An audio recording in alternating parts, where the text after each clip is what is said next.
estão por toda parte.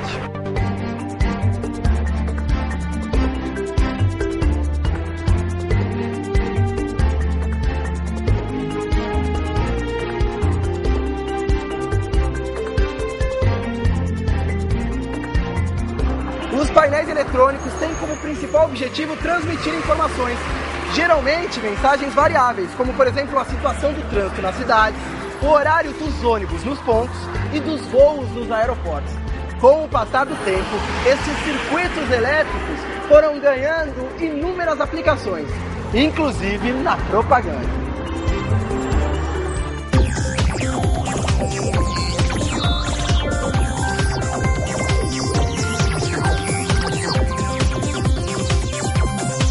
Os painéis eletrônicos ajudam a vender produtos, transmitir ideias ou simplesmente a dar mais vida e luminosidade para o visual das cidades.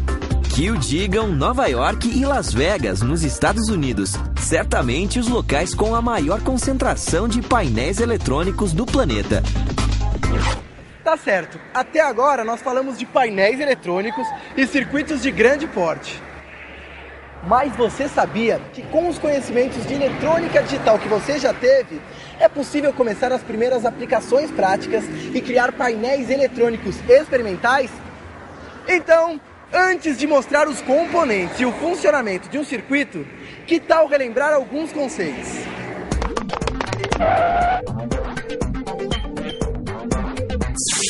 Yuhu!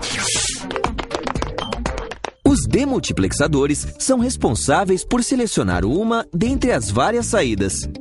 Neste caso, a saída selecionada dentre 16 possíveis corresponde à coluna em que os LEDs irão acender conforme a programação. O componente que faz esta função é o CI4515. O contador até N é aquele que apresenta na saída N valores. Aqui, em números binários, ele progride conforme os pulsos que chegam até a sua entrada. A persistência retiniana consiste no fato de nossa retina manter uma imagem durante frações de segundo. Assim, se tivermos um LED piscando em tempo igual ou inferior a esta fração de segundo, vemos este LED sem piscar, pois antes de visualizarmos a imagem apagada do LED, registramos sua imagem acesa. A varredura acontece quando as diversas saídas apresentam os valores programados em uma sequência pré-determinada no tempo, ciclicamente. Desta forma, LEDs não são acesos em um mesmo momento, mas sim repetindo a sequência. Por fim, o microcontrolador, o componente que, através de um programa idealizado por nós, executa tarefas através da leitura e escrita de sinais elétricos em seus terminais. Viu só? Com conhecimentos básicos é possível criar um painel eletrônico experimental como este aqui. E claro, quanto mais aprendemos sobre os circuitos elétricos, podemos criar painéis para diferentes aplicações. Quer ver só? Um painel como este aqui é constituído por 448 LEDs, organizados em 64 colunas de 7 LEDs cada. Para otimizar espaço, as 64 colunas foram divididas em dois conjuntos de 32 colunas, com os LEDs dispostos uns sobre os outros, mas sem alteração do funcional. O microcontrolador, através dos seus terminais de entrada e saída, gera todos os sinais que irão acionar os LEDs do painel. A ordem de acionamento desses LEDs é determinada pelo programa que vai estar rodando no microcontrolador. Este programa de computador faz uso do conceito da persistência retiniana, ou seja, o nosso olho mantém a imagem por algumas frações de segundo, criando a sensação de movimento da mensagem. Nesta empresa são fabricados diversos modelos de painel eletrônico.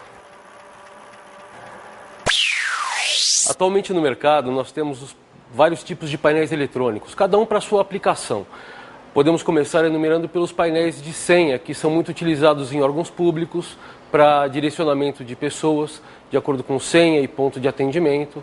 Nós temos os painéis de mensagens, utilizados para fins informativos no comércio, nos corredores de ônibus, informando o horário que os ônibus vão chegar, qual o destino deles, e painéis até de grandes formatos, como os que nós vemos nas estradas, não é? Indicando condição de trânsito, se existem acidentes e daí por diante. Existem os painéis multimídia, que são painéis destinados à publicidade, que são painéis full color, são os mesmos que nós temos atualmente nos novos estádios de futebol, inclusive.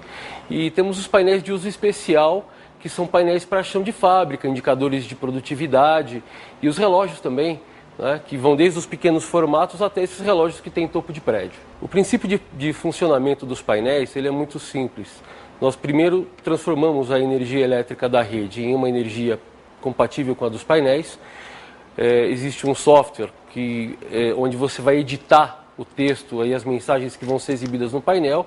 Ele vai ser processado numa unidade CPU como essa e posteriormente vai ser transferida para o painel eletrônico e através dos LEDs vai ser exibida. A questão da complexidade dos painéis ela está sempre relacionada à aplicação. Nós temos um software que vai gerar uma demanda que vai ser processado por uma unidade de processamento, né, no caso um microcontrolador ou um microprocessador da família ARM7, que é a mais utilizada no mundo hoje, e a partir daí nós vamos programar esse processador para ele fazer exatamente o que a gente quiser. Se eu quiser que ele seja um relógio, ele vai ser um relógio. Se eu quiser que ele seja um painel de senha, ele vai ser um painel de senha. Mas a base é sempre a mesma. O software comanda o sistema. O sistema por si só não faz nada. Ele processa informações. Elas vêm de uma fonte e são geradas para serem exibidas em outra. Não é? Todo sinal que vem, ele vai ser interpretado e vai ser exibido a partir do que nós quisermos que o processador faça.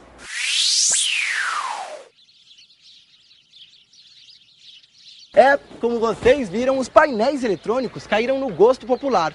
Então, progredindo nos estudos, também chegará um momento em que você poderá desenvolver peças mais complexas que possam ser vistas e utilizadas por muitas pessoas. Vale ressaltar que os painéis eletrônicos são considerados o futuro da mídia indoor e outdoor e podem ser integrados em sistemas, o que abre um leque ainda maior de utilizações. Fique de olho! Até breve!